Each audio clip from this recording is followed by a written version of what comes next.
तो पास कर लिया। अब आता है कहानी का दूसरा पड़ाव, ईमानदारी की आजमाइश। और ये चुनौती पहले से भी कहीं ज्यादा मुश्किल थी। अगले दिन यूसुफ के दिमाग में एक ख्याल आता है। एक पल के लिए वो सोचता है, क्या मैं अपनी लकड़ियों को जानबूझकर गीला कर दूं? क्या पता फिर से दोगुनी कीमत मिल जाए। देखिए, लालच तो किसी के भी मन में आ सकता है, लेकिन वो फौरन इस ख्याल को अपने दिमाग से निकाल देता है। वो समझ जाता है कि ये बेईमानी होगी और ये उसके किरदार का एक और इम्तिहान है, और वो चुनता है ईमानदारी का रास्ता। उसी दिन जंगल में एक और मुसीबत आ जाती है। पता चलता है कि जंगल में डाकू घुस आए हैं। यूसुफ को अपनी कमाई की फिक्र होती है और वो घर भागने की सोचता है, लेकिन तभी उसे वही हकीम साहब डाकुओं से छिपते हुए देखते हैं। अब यूसुफ के सामने दो रास्ते थे, या तो अपनी कमाई बचाकर भाग जाए या हकीम की जान बचाए। और यूसुफ क्या करता है?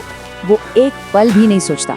अपनी लकड़ियां, अपनी कमाई, सब कुछ वहीं छोड़कर हकीम साहब को खुफिया रास्तों से महफूज बाहर निकाल लाता है।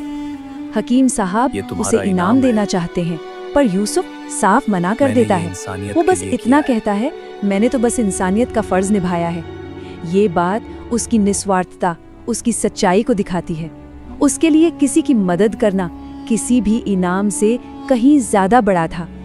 यूसुफ की इस नेकी से हकीम साहब इतने खुश होते हैं कि वो उसे पैसों के बदले एक छोटा सा तोहफा देते हैं, जादुई बीजों की एक थैली, और कहते हैं कि इन्हें अपनी जमीन में बो देना।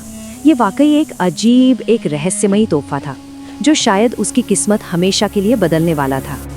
तो अब आता है कहानी का तीसरा और शायद सबसे बड़ा इम्तिहान, दौलत का इम्तिहान। अब तक तो जिंदगी गरीबी में यूसुफ को परख रही थी, पर अब उसकी परीक्षा बेहिसाब दौलत से होने वाली थी। और फिर एक चमत्कार होता है।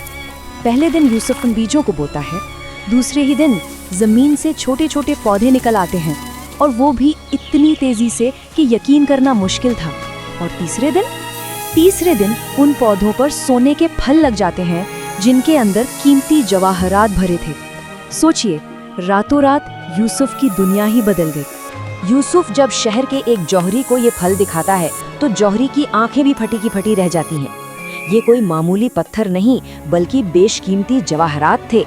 कल का गरीब लकड़हारा आज सल्तनत के सबसे अमीर लोगों में से एक था। यहाँ से कहानी अपने सबसे अहम मोड़ पर आती है, इंसानियत की खिदमत। पैसा तो आ गया, लेकिन अब असली सवाल ये था कि यूसुफ इस दौलत का करेगा क्या? इसका असली मकसद क्या है? और फिर एक रात अचानक गांव में आग लग जाती है, भयानक आग।